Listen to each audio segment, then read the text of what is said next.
कहानी शुरू होती है यॉन सी यून से, एक बेहद होशियार लड़का जिसकी जिंदगी का एक ही फोकस है, पढ़ाई। इसी वजह से उसका कोई खास दोस्त नहीं है। दूसरी ओर है उसका क्लासमेट योंग बिन, जो खुद भी काफी तेज है, लेकिन उसकी सोशल लाइफ काफी एक्टिव है, दोस्तों की भरमार, पार्टीज और मस्ती। मगर पढ़ाई में सी यून का मुकाबला नहीं कर पाता। और तो और योंग बिन कभी स्कूल का बदमाश भी रह चुका है। कमजोरों को तंग करना उसकी पुरानी आदत है। एक दिन उसका ध्यान सी यून पर जाता है। उसे लगता है कि सी यून तो सीधा साधा है, मजाक उड़ाना आसान होगा। लेकिन सी यून वो लड़का नहीं है जो किसी के सामने झुक जाए। उल्टा वो योंग बिन को आंखों में आंखें डालकर बोलता है, जरा संभल कर। बात योंग बिन को चुभती है और वो गुस्से में सी यून को मारने ही वाला होता है कि तभी मैदान में एंट्री होती है बेसबॉल टीम की। वो एक लड़के सूहो को ढूंढ रहे हैं क्योंकि उनके कप्तान की गर्लफ्रेंड को सूहो से कुछ ज्यादा ही दिलचस्पी हो गई थी। कप्तान आरोप लगाता है कि सूहो ने फ्लर्ट किया, लेकिन सूहो बिल्कुल टशन में जवाब देता है, वो तो खुद मेरे पीछे पड़ी है। सुनते ही कप्तान भड़क जाता है, लेकिन सूहो का जवाब होता है एक्शन में। वो अकेले ही पूरी टीम की धुलाई कर देता है, जैसे वो कोई फिल्मी हीरो हो। लड़ाई खत्म होने के बाद वो सी यून की गिरी हुई चीजें उठाकर माफी मांगता है। इतना टफ और फिर भी शालीन। आगे पता चलता है कि सी यून के पापा एक बेहतरीन एथलीट थे और माँ बहुत बुद्धिमान, लेकिन दोनों का तलाक हो चुका है। सी यून अब अपने पापा के साथ रहता है और माँ को गर्व महसूस कराने के लिए जी जान से पढ़ाई करता है। अगले दिन वो स्कूल जल्दी पहुँचता है और देखता है कि सूहो वहीं सो रहा है। उस दिन पीटी क्लास होती है और योंग बिन सी यून की यूनिफॉर्म डस्टबिन में फेंक देता है, जिससे साई यून को क्लास की ड्रेस में ही दौड़ना पड़ता है। यहीं से शुरू होती है असली परेशानी। योंग बिन और उसके दोस्त सी यून की हालत पर हंसते हैं, लेकिन सूहो फिर से सामने आता है और सबको बोलता है, तुम लोग खुद भी कोई एथलीट नहीं हो। और क्योंकि उसकी बॉडी और एटीट्यूड दोनों दमदार हैं, कोई कुछ कह भी नहीं पाता। सी यून को अब यकीन हो जाता है कि यूनिफॉर्म उन्हीं लड़कों ने गायब की है, तो वो सीधा जाकर बोलता है कि बाज आ जाओ। लेकिन योंग बिन का एक दोस्त उसका कॉलर पकड़ लेता है और डराने की कोशिश करता है। सी यून की खास बात यही है कि चाहे हालत कितनी भी टेढ़ी हो, वो नजरें नहीं झुकाता। सौभाग्य से उसी वक्त एक टीचर आ जाते हैं और मामला शांत हो जाता है। कुछ वक्त बाद सी यून अपने कमरे में पढ़ाई में बिजी होता है कि दरवाजे पर दस्तक होती है। दरवाजा खोलता है तो सामने सूहो खड़ा होता है, जो अब एक डिलीवरी बॉय के तौर पर काम कर रहा है और गलती से सी यून के घर पहुंच गया। लेकिन बिना किसी झिझक के अंदर घुस आता है और पानी मांगता है। अगले दिन स्कूल में एक नया स्टूडेंट आता है, बियोम सियोक, जो एक बड़े नेता का बेटा है। पहले ही दिन योंग बिन और उसके दोस्त उसके पास इंप्रेशन जमाने पहुंचते हैं, लेकिन वो सी यून की सीट पर बैठे होते हैं। सी यून आता है और साफ कहता है कि सीट खाली करो। यिन को तो बस मौका चाहिए था सी यून को मारने का, लेकिन फिर से सूहो बीच में आता है और कहता है, चुप रहो, सोने दो मुझे। और सब चुपचाप अपनी जगह लौट जाते हैं। शाम को योंग बिन अपने दोस्तों के साथ डिस्को में पार्टी कर रहा होता है। सी यून का हौसला तोड़ने के लिए अब योंग बिन और उसके दोस्तों ने ठान लिया था कि सिर्फ मजाक उड़ाना या धौंस जमाना काफी नहीं, अब वार करेंगे उसकी सबसे बड़ी ताकत पर, उसकी पढ़ाई पर। उनका नया प्लान था सी यून को ड्रग्स देकर उसका एग्जाम बिगाड़ना, ताकि उसका आत्मविश्वास टूट जाए। इसके लिए योंग बिन ने अपने कजिन से कुछ ड्रग्स मंगवाई और इस गंदे काम में बियोम सियोक को भी शामिल किया। बियोम सियोक पर प्रेशर डालकर धमकाया गया, अगर मदद नहीं की तो उसके साथ भी वही होगा जो पिछली स्कूल में होता था। डर के मारे बियोम सियोक सी यून के एग्जाम के बीच में उसके शरीर पर फेंटानिल का पैच चिपका देता है। सी यून को चक्कर आने लगते हैं। वो होश में आने की कोशिश करता है, खुद को झटका देने की कोशिश करता है, लेकिन तब तक टाइम खत्म हो चुका होता है। जब पेपर खत्म होता है और वो अपनी आंसर शीट देखता है, उसे एक ही गलती नजर आती है, बस एक, बट दैट वाज इनफ। वो अंदर तक हिल जाता है, गुस्से से आग बबूला हो जाता है और सीधे जा पहुंचता है योंग बिन के पास। फिर होता है धमाकेदार पल। सी यून, जो अब तक शांत और पढ़ाकू माना जाता था, योंग बिन की जबरदस्त धुलाई करता है, इतनी बुरी कि उसके दोस्त सिर्फ खड़े रहकर तमाशा देखते रह जाते हैं। तभी सूहो आता है और उसे रोकने की कोशिश करता है, कहता है, बस कर यार, बहुत हो गया। लेकिन सी यून की आंखों में अब भी गुस्से की आग जल रही थी। वो कहता है, इससे कुछ नहीं सीखा, अब तू भी। और सूहो से भी भिड़ने को तैयार हो जाता है। लेकिन सूहो क्लास का सबसे दमदार फाइटर था, वो बड़ी आसानी से सी यून को रोक लेता है। फिर एक टीचर आ जाती है और लड़ाई को वहीं खत्म करवाती है। इस भिड़ंत का अंजाम ये होता है कि योंग बिन की नाक टूट जाती है और उसकी माँ स्कूल में पहुंचकर मांग करती है कि सी यून को स्कूल से निकाल दिया जाए। मगर सी यून बड़ी ठंडक से कहता है, मैम, आपका बेटा स्कूल में ड्रग्स लाया है, किसे निकालना चाहिए ये आपको तय करना चाहिए, और सबूत सामने रख देता है। वो सुनते ही माँ चुप हो जाती है और समझ जाती है कि केस उल्टा भी पड़ सकता है, इसलिए शिकायत नहीं करती। अगले दिन योंग बिन के दोस्त बदला लेने की सोचते हैं और सी यून को स्कूल के बाद लड़ाई के लिए चैलेंज देते हैं। लेकिन सी यून कहता है, क्यों इंतजार करना, अभी निपटा लो। सब बाथरूम में जाते हैं, जहाँ सी यून दरवाजा बंद कर देता है। लेकिन इस बार उसका इरादा लड़ने का नहीं था, ये था उसका माइंड गेम। वो सिर्फ इतना डर पैदा करता है कि अगली बार कोई उसके सामने खड़ा होने की हिम्मत न करे। उसकी ये चाल काम करती है और क्लास में उसकी इमेज बन जाती है, एक कमजोर मगर दिमागदार हीरो की। उधर अस्पताल में योंग बिन अपने कजिन को कॉल करता है। अब वो सी यून को सबक सिखाने के लिए उसे हायर करना चाहता है। लेकिन दूसरी ओर सी यून और सूहो की दोस्ती गहरी होने लगती है। पहले लड़ाई, फिर बातें, और अब दोनों ज्यादा वक्त एक दूसरे के साथ बिताने लगे थे। पूरी स्कूल में अफवाह उड़ जाती है कि ये दोनों अब बेस्ट फ्रेंड्स बन गए हैं। इसी बीच बियोम सियोक भी सी ईयून के करीब आना चाहता है, लेकिन साई ईयून साफ कहता है मुझसे दोस्ती की एक्टिंग मत कर। स्कूल से बाहर निकलते वक्त योंग बिन पहले से कुछ गुंडों के साथ सी ईयून का इंतजार कर रहा होता है। वो लोग उसे उठा ले जाते हैं किसी सुनसान जगह पर पीटने के लिए। बियोम सियोक ये सब देख लेता है और बिना समय गंवाए सूहो को बताने भागता है। सूहो पहले तो इनकार करता है, कहता है मुझे किसी पंगे में नहीं पड़ना, लेकिन फिर बियोम सियोक उसे पैसों की पेशकश करता है। सूहो मान जाता है और दोनों निकल पड़ते हैं सी ईयून की मदद करने। इस बीच सी ईयून पर हमला हो चुका है, लेकिन वो इतना समझदार है कि हालात को अपने फेवर में मोड़ने के लिए एक स्ट्रेटेजी बना लेता है। उसका प्लान काम करता है और वो एक एक करके सबको चकमा देने लगता है। मगर योंग बिन का कजिन, जो वाकई में ताकतवर है, फिर से उठ खड़ा होता है और एक जानलेवा हमला करने के लिए बढ़ता है। योंग बिन अब पूरी तरह से आपा खो चुका था। उसका अगला निशाना था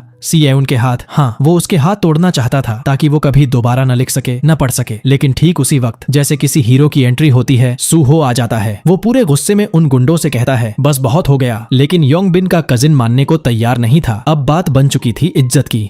फिर होती है क्लासिक भिड़ंत, सूहो वर्सेस योंग बिन का कजिन। दोनों दमदार फाइटर्स, लेकिन सूहो का लेवल ही कुछ और था। उधर बाकी गुंडे सी यून को पीट रहे थे, लेकिन तभी बियोम सियोक भी वहां पहुंचता है और सी यून की मदद करता है। जब योंग बिन का कजिन देखता है कि सब उसके खिलाफ खड़े हो चुके हैं, वो हार मान लेता है और कहता है लड़ाई खत्म। फिर वहां से चला जाता है योंग बिन को अकेला छोड़कर। सी यून, जो अंदर से बेहद शांत और समझदार था, कहता है अब बहुत हो गया, छोड़ो ये सब और भूल जाओ। लड़ाई खत्म होने के बाद तीनों, सी यून, सूहो और बियोम सियोक, अब दोस्त बन चुके थे। सूहो कहता है अब जब लड़ाई की वजह से लेट हुआ हूं तो तुम दोनों को मेरी नौकरी में हाथ बंटाना पड़ेगा। तीनों एक छोटे से स्टोर में काम करते हैं और काम खत्म होने के बाद बैठते हैं डिनर पर। उसी दौरान बियोम सियोक शर्मिंदा होकर सी यून से माफी मांगता है और सी यून बिना कोई शिकवा किए उसे माफ कर देता है। फिर होता है एक दिल पिघलाने वाला पल। सूहो अपने हाथों से सी यून को खाना खिलाता है और सी यून की जिंदगी में पहली बार दोस्ती का एहसास पूरी तरह से बस जाता है। लेकिन दूसरी तरफ कहानी में ट्विस्ट अभी बाकी था। वो गुंडे जो सी यून को पीट चुके थे, असल में खुद एक और बड़े माफिया के शिकार थे। उस असली बॉस ने,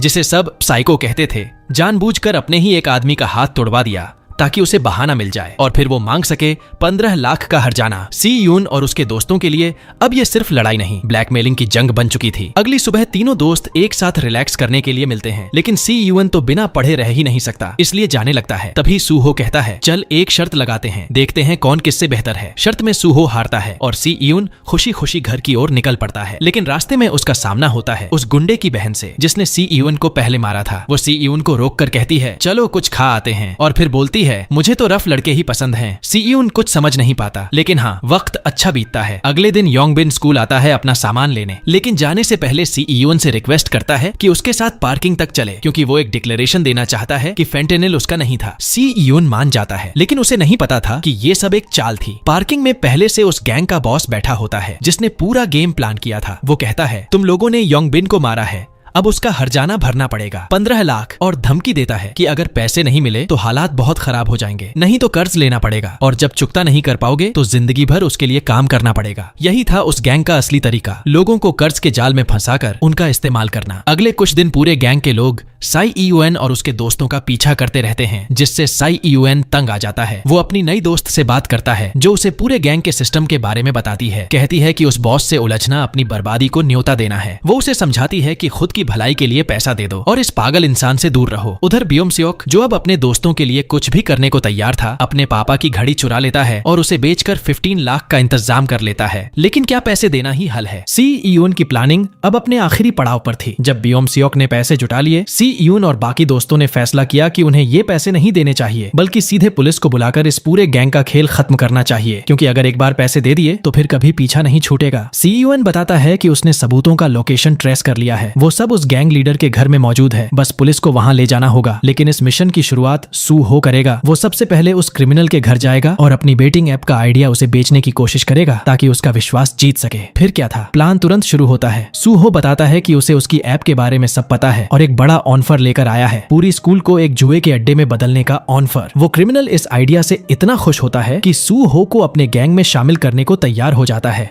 वहीं लड़की जो सी इयोन की दोस्त है उसे सही लोकेशन भेज देती है ताकि वह पुलिस लेकर पहुंच सके। लेकिन बियोम सियोक को ये सब बहुत खतरनाक लग रहा था। डर के मारे वो खुद पैसे लेकर सीधे उन गुंडों के पास चला जाता है ताकि ये सारा मामला यहीं खत्म हो जाए। पर अफसोस अब बहुत देर हो चुकी थी। सूहो जब उस गैंग के अड्डे पर पहुंचता है तो लीडर उसकी बातों पर शक करता है और बिना कुछ बोले पीछे से हमला कर देता है। तभी वो सूहो का फोन चेक करता है और उसे पता चलता है कि सी इयोन पुलिस लेकर आने वाला है। वो तुरंत अपने चमचों को हुक्म देता है कि सारे सबूत जला दो और भागने की तैयारी करो। लेकिन तभी बियोम सियोक वहां पहुंच जाता है पैसे लेकर। पर अब पैसे भी बेकार हो चुके थे, उनकी जान खतरे में थी। जब सी यून पुलिस लेकर वहां पहुंचता है तो पूरी जगह खाली मिलती है। पुलिस को लगता है कि ये सब कोई फालतू ड्रामा था और वो नाराज होकर लौटने लगती है। लेकिन सी यून हार मानने वालों में से नहीं था। वो घर के अंदर घुसता है पर अब वहां कोई सबूत भी नहीं बचा था। तभी उसे उसकी दोस्त का कॉल आता है। वो बताती है कि सब अब असली बॉस के पास जा रहे हैं और उसे लोकेशन भेजती है। साथ ही चेतावनी देती है अगर पुलिस को टाइम पर नहीं लाया गया तो हम सबकी जान जा सकती है। सी यून फिर से निकलता है और उसी वक्त योंग बिन का कजिन उस क्रिमिनल बॉस से आमने सामने हो रहा था। वो कहता है अब बहुत हो गया, ये सब खत्म करो। लेकिन बॉस बिना वक्त गंवाए उसकी बुरी तरह पिटाई शुरू कर देता है। तभी योंग बीच में बोलती है रुको। लेकिन बॉस और भी पागल हो चुका था। वो अपने लोगों से कहता है योंग को खत्म कर दो और यही नहीं रुकता। वो सबसे छोटे लड़के को कहता है कि वह कजिन और योंगी दोनों की हत्या कर दे क्योंकि वो नाबालिग है और उसे जेल नहीं होगी। फिर वो कजिन की जान भी लेना चाहता है लेकिन तभी कजिन उठता है और उसे चुनौती देता है एक फाइनल फाइट, अगर मैं जीता तो मैं नया बॉस बनूंगा। लड़ाई शुरू होती है, ब्रूटल, रॉ और जानलेवा। लेकिन जैसे ही वह क्रिमिनल हारता दिखता है वह छुरी निकालकर कजिन पर हमला करता है और उसे चीर देता है। ये देख योंगाई का सब्र टूट जाता है। वो खुद चाकू लेकर उस गैंगस्टर को धमकाती है पर बॉस एक चालाक शिकारी था। वो चाकू छीन लेता है और जैसे ही हमला करने वाला होता है बाहर पुलिस की सायरन सुनाई देती है। सीयून एंट्री करता है फिल्मी स्टाइल में। वो कहता है पुलिस आ गई है, अब भाग लो। फिर वो सूहो और बियोम सियोक को आजाद करता है और जैसे ही सब जाने लगते हैं पता चलता है सी यून ने उन्हें धोखा दिया था। वो असली पुलिस नहीं थी, सिर्फ एक फेक अलार्म था ताकि सब डर जाएं। लेकिन अब सब फिर से भिड़ जाते हैं। घमासान लड़ाई शुरू होती है और कजिन अपने घायल दोस्तों को बचाकर भागने की कोशिश करता है। तभी असली पुलिस भी पहुंच जाती है एक धमाकेदार वार्निंग शॉट के साथ और पूरा माहौल थम जाता है। लेकिन वो पागल बॉस इतनी आसानी से हार मानने वाला नहीं था। वो एक लड़के को ढाल बनाकर भाग निकलता है। सी यून जानता था कि अगर उन्होंने उस गैंग लीडर को अभी नहीं रोका तो वो कभी भी लौटकर बदला ले सकता है, इसलिए वो उसका पीछा करता है। जब वो उसे पकड़ता है तो उससे भिड़ने की कोशिश करता है लेकिन गैंग लीडर बहुत ताकतवर था। सौभाग्य से उसी वक्त सूहो भी आ जाता है और उसे समझाने की कोशिश करता है कि अब बस कर दे और खुद ही पुलिस के हवाले हो जाए। लेकिन वो मानता नहीं और फिर शुरू होती है तीनों की एक जबरदस्त भिड़ंत। सूहो बहुत स्ट्रांग था लेकिन लीडर की फुर्ती और चालाकी कहीं ज्यादा थी। वो लगभग सूहो को खत्म ही कर देता। लेकिन तभी सीयून फिर से उठता है और दोनों मिलकर उसे जमीन चटा देते हैं। दूसरी ओर कजिन खुद को पुलिस के हवाले कर देता है ताकि बाकी दोस्त बचकर निकल सकें। रात होते होते पुलिस के पास पूरे गिरोह के खिलाफ सबूत इकट्ठा हो जाते हैं और सभी बदमाशों को एक एक कर गिरफ्तार कर लिया जाता है। सीयूएन और उसके दोस्त भी पुलिस स्टेशन पहुंचते हैं और अपना बयान देते हैं। लेकिन चौंकाने वाली बात ये थी कि पुलिस बिना उनके गार्डियन को बुलाए उन्हें जाने देती है। शर्त बस इतनी थी कि वो इस बारे में किसी से कुछ नहीं कहेंगे। ये सब बियोम सियोक के पिता की वजह से हुआ जो असल में एक बहुत बड़े कांग्रेसी नेता थे। उन्होंने अपनी राजनीतिक छवि बचाने के लिए सब कुछ दबा दिया। फिर एक नया मोड़ आता है। बियोम सियोक उस क्रिमिनल से मिलने जाता है और उसका सेक्रेटरी बताता है कि उसके पिता ने उसे बदला लेने का हुक्म दिया है। लेकिन जब सेक्रेटरी उसे सिखाता है कि कैसे मारना है बियोम सियोक कर ही नहीं पाता। वो चक्कर खाकर कमरे से बाहर निकल जाता है। उधर अस्पताल में साई यूएन और उसकी दोस्त सूहो से मिलने जाते हैं। सूहो बताता है कि वो अब ठीक है और कल डिस्चार्ज हो जाएगा। फिर लड़की कहती है कि वो साई यूएन को डेट कर रही है इसलिए सूहो को ज्यादा घूरना बंद करना चाहिए। लेकिन सूहो सीधा बोल देता है ऐसा कुछ नहीं है। सीयून जब अपने घर पहुंचता है तो वहां कोई नहीं होता, इसलिए फिर से अस्पताल लौटकर सूहो और बाकी को खाना खिलाने पहुंच जाता है। सूहो थोड़ा घबरा जाता है और बोलता है तू मुझे डरा रहा है भाई, कोई इतना अच्छा कैसे हो सकता है। सीयून बस मुस्कुरा देता है। पर इस सब के बीच बियोम सियोक की हालत बदतर होती जा रही थी। उसे बेरहमी से पीटा जा रहा था क्योंकि सच ये था कि वो कांग्रेसी उसका असली पिता था ही नहीं। उसने तो बस अपनी पॉलिटिकल इमेज के लिए उसे गोद लिया था और अब जानवरों से भी बदतर सलूक कर रहा था। अगले दिन स्कूल में बियोम सियोक की पॉपुलैरिटी अचानक बढ़ जाती है क्योंकि अब सबको पता था कि जिन क्रिमिनल्स को पकड़ा गया है वो उसी के कारण हुए। लेकिन जब उसके दोस्त उसे योंगी के बारे में बताते हैं तो उसे लगने लगता है कि वो धीरे धीरे उसे रिप्लेस कर रही है। जब वो सूहो का इंस्टाग्राम चेक करता है तो उसे जलन होने लगती है। जल्द ही उसे पता चलता है कि सूहो का बर्थडे आ रहा है और योंगी उसके लिए पार्टी प्लान कर रही है। लेकिन बियोम सियोक कह देता है कोई जरूरत नहीं है। जैसे जैसे दिन बीतते हैं उसे लगता है कि योंग उसके दोस्तों को उससे छीन रही है। जब वे लोग कराओके जाते हैं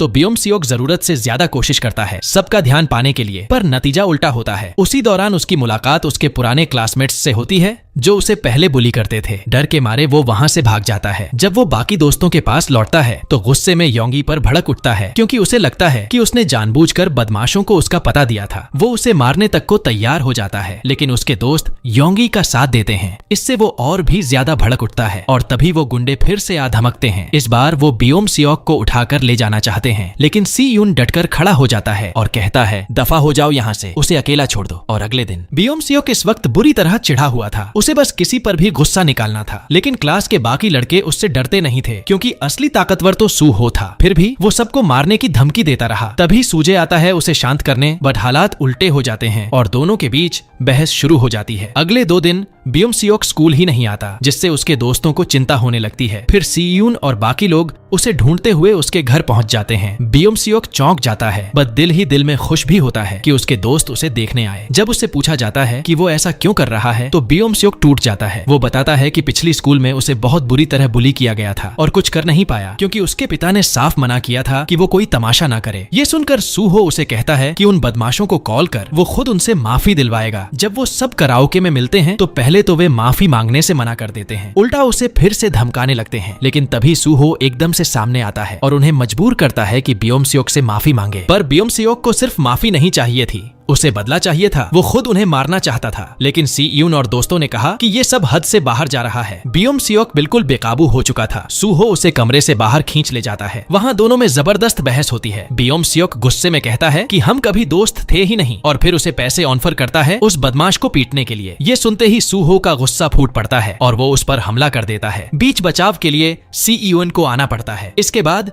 बियोम सियोक अकेले चला जाता है। थोड़ी देर बाद उसकी पुरानी स्कूल के गुंडे उसका पीछा करने लगते हैं, पर इस बार किस्मत उसके साथ थी। उसे रास्ते में अपने कुछ क्लासमेट्स मिल जाते हैं और इस बार वो उसे चिढ़ाने की जगह उसके साथ खड़े हो जाते हैं। न सिर्फ उसका साथ देते हैं, बल्कि मिलकर उन बदमाशों को सबक भी सिखाते हैं। इस जीत के बाद वे उसे अपने ग्रुप में शामिल कर लेते हैं और साथ पार्टी करने एक डिस्को ले जाते हैं। बियोम सियोक सभी के लिए ड्रिंक्स खरीदता है और इसी से सब उसे ज्यादा सम्मान देने लगते हैं। फिर इंस्टाग्राम पे सब आपस में फॉलो करने लगते हैं और बियोम सियोक को लगता है कि ये हैं उसके असली दोस्त। अगले दिन वो क्लास में नशे में झूमता हुआ आता है। जब सी यून उससे पूछता है कि क्या हुआ, तो वो उसे इग्नोर करता है और अपने नए दोस्तों के साथ चला जाता है। बाद में सी यून और सूहो उसे टोकते हैं, बट बियोम सियोक कहता है कि उन्होंने कभी उसे दोस्त नहीं माना, इसलिए अब वो भी नहीं मानेगा। फिर वो एक और पार्टी में चला जाता है, जहां उसकी मुलाकात होती है योंगबिन से, जो अब कहता है कि वे दोस्त बन सकते हैं क्योंकि अब उनका एक कॉमन दुश्मन है। उधर सी यून स्कूल से बाहर निकल रहा होता है जब उसका भाई उसे पकड़ता है और अपने साथ काम पर ले जाता है ताकि दोनों साथ में वक्त बिता सकें। सी यून को चिंता होती है कि बियोम सियोक के नए दोस्त उसका फायदा उठा रहे हैं, बट सूहो कहता है कि असल में बियोम सियोक ही उन लोगों का इस्तेमाल कर रहा है ताकि वो खुद को पॉपुलर महसूस कर सके। अगले दिन बियोम सियोक अपनी सीट भी बदल लेता है। सी यून उसके नए दोस्तों को धमकाता है कि अगर उन्होंने उसका फायदा उठाया तो अच्छा नहीं होगा, लेकिन सूहो कहता है तू किसी की मदद नहीं कर सकता जो खुद मदद नहीं चाहता। फिर दोपहर में वो नए बदमाश कैंटीन की लाइन में घुसने की कोशिश करते हैं, बट सूहो सबको लाइन में लगने का हुक्म देता है और सब उसकी बात मान भी लेते हैं सिवाय बियोम सियोक के। उसे लगता है कि वो सबसे ऊपर है। सूहो के पास कोई और चारा नहीं बचता और उसे एक झापड़ रसीद कर देता है। ये देखकर बियोम सियोक बदला लेना चाहता है, बट सच्चाई ये थी कि वो अंदर से अब भी बहुत कमजोर था। उसे पता था कि वो सूहो का कभी सामना नहीं कर सकता, इसलिए बियोम सियोक और उसके दोस्त एक प्लान बनाते हैं। वो योंगबिन के दोस्त को हायर करते हैं जो जल्द ही प्रोफेशनल फाइटर बनने वाला था। उसे ऑफर किया जाता है पूरे 1 मिलियन वॉन बस सूहो को सबक सिखाने के लिए। लेकिन दिक्कत ये थी कि सूहो ने पहले ही इस फाइटर को हरा दिया था, तो उसे बढ़त दिलाने के लिए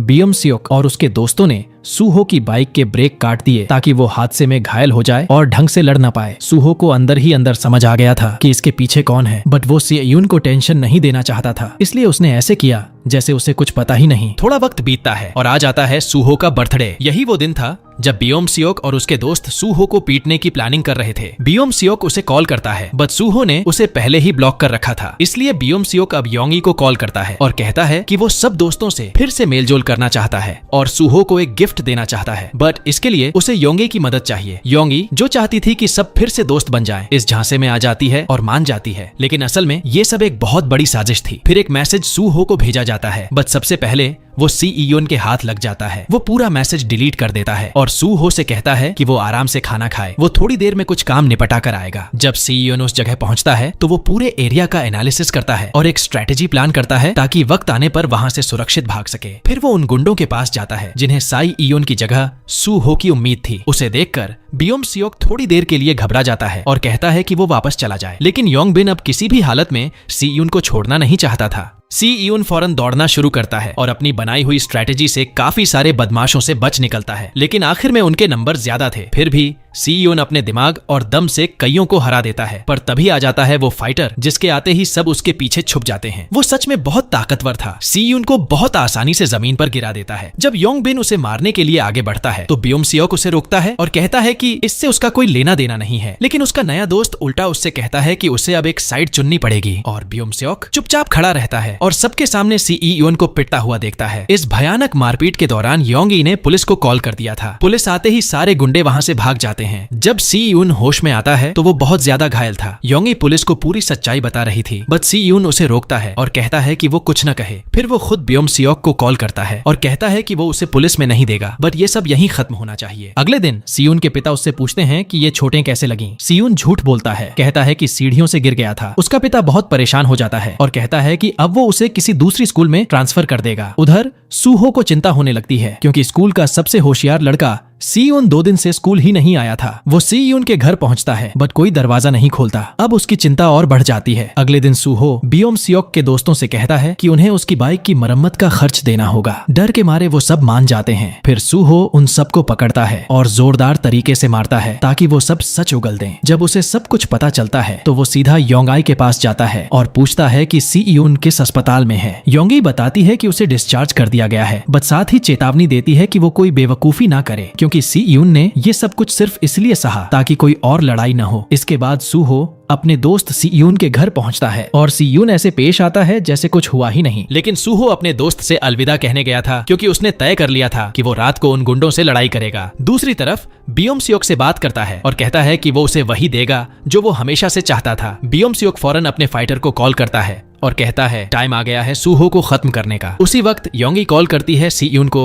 और बताती है कि सूहो को सब कुछ पता चल चुका है और अब वो बहुत परेशान है क्योंकि ना तो वो काम पर गया और ना ही उसका फोन उठ रहा है। ये सुनते ही सी यून अपनी पढ़ाई छोड़कर अपने दोस्त की तलाश में निकल पड़ता है। उधर सूहो और बियोम सियोक आमने सामने होते हैं। सूहो उससे माफी मांगता है, कहता है कि वो नहीं चाहता था कि उसके शब्दों से बियोम सियोक को दुख पहुंचे। साथ ही वो उसे सी यून से माफी मांगने के लिए भी कहता है, लेकिन बियोम सियोक का जवाब वही था जो कभी उसके साथ बदतमीजी करने वाले लड़कों ने उससे कहा था, मुझे माफी मांगने की कोई जरूरत नहीं है। यानी अब वो खुद ही बन चुका था वही चीज जिसने उसे एक समय सबसे ज्यादा दर्द दिया था। ये सुनते ही सूहो का गुस्सा फूट पड़ता है और वो उसे जोरदार पंच मारता है। तभी बियोम सियोक का फाइटर बीच में कूदता है और कहता है अब लड़ाई मुझसे होगी। दोनों रिंग में उतरते हैं और फाइट शुरू होती है। दोनों ही जबरदस्त फाइटर थे, लेकिन बियोम सियोक का आदमी लगभग प्रोफेशनल बन चुका था और सूहो अब भी घायल था। फिर भी सूहो अपनी पूरी ताकत झोंक देता है और उसे गिरा भी देता है। बट जैसे ही वो फिनिशिंग मूव करने वाला था, पीछे से एक गुंडा आकर उसे जोर से लात मार देता है। इससे सूहो बुरी तरह घायल हो जाता है। तभी बियोम सियोक खुद रिंग में चढ़ जाता है और सूहो के सिर पर क्रूरता से वार करता है। फिर बाकी के गुंडे भी ऊपर चढ़ाते हैं और मिलकर सूहो को बुरी तरह पीटते हैं, मानो जान ही ले लेंगे। लेकिन उसी वक्त बियोम सियोक का सेक्रेटरी आकर सबको रोकता है, बट तब तक सूहो की सांसें रुक चुकी थीं। ये देख बियोम सियोक का दिल बैठ जाता है। वो वहीं रोने लगता है जैसे कोई छोटा बच्चा हो। वो फौरन एम्बुलेंस बुलाना चाहता था, पर उसके सेक्रेटरी उसे जबरदस्ती वहां से खींच ले जाते हैं। फिर वो दोबारा वापस आते हैं क्योंकि अब कोई गवाह नहीं छोड़ सकते थे। वो दोनों गुंडों से कहते हैं, अब तुम ही लोग इसकी पूरी जिम्मेदारी लोगे। उसी रात बियोम सियोक के घर उसके पापा उसे कहते हैं, अब तू देश छोड़ने की तैयारी कर और तब तक घर से बाहर मत निकल। अगली सुबह सी यून जल्दी स्कूल पहुंचता है, पर उसे सब कुछ अजीब लगता है। सूहो नहीं था। उस दिन फाइनल एग्जाम्स भी थे, पर उसकी फिक्र में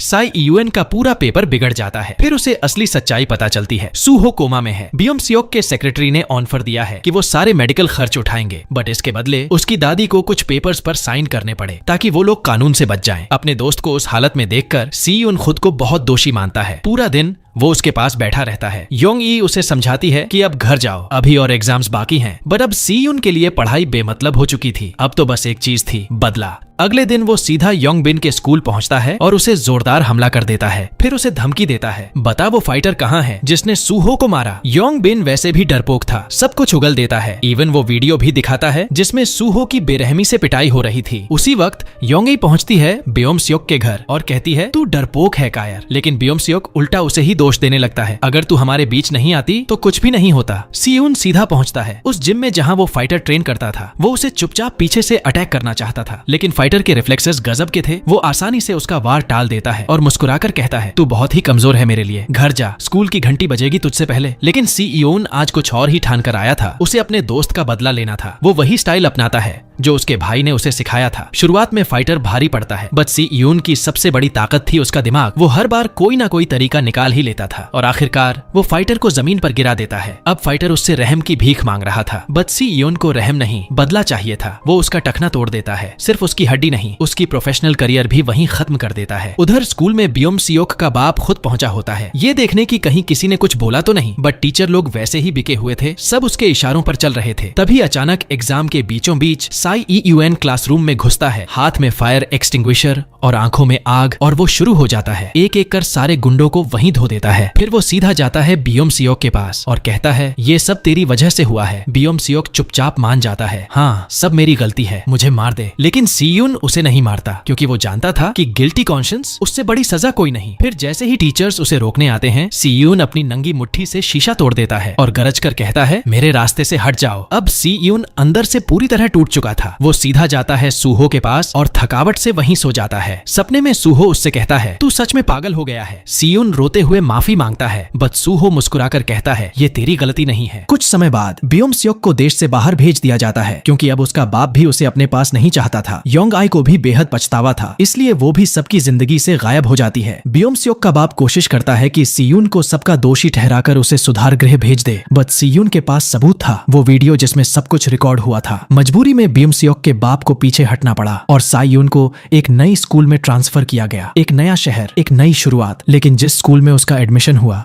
जॉन डॉन पो स्कूल, वो स्कूल कम और एक अंडरग्राउंड फाइट क्लब ज्यादा लगता था। पहले ही दिन वहाँ की हवा में तलखी थी, लेकिन सीयून अब पीछे हटने वालों में से नहीं था। तभी एक स्टूडेंट उससे भिड़ने आ गया और सीयून तैयार था। तू चाहता है फाइट तो चल फिर। और यहीं खत्म होती है ये कहानी। याद रखिए, ये तो सिर्फ पहला सीजन था और सीजन 2 का वीडियो बहुत जल्द आने वाला है, इसीलिए चैनल को सब्सक्राइब करना और बेल आइकन दबाना बिल्कुल मत भूलिए। अगर आपको ये रिकैप पसंद आया हो तो वीडियो को लाइक जरूर कीजिए। मिलते हैं अगले धमाकेदार वीडियो में।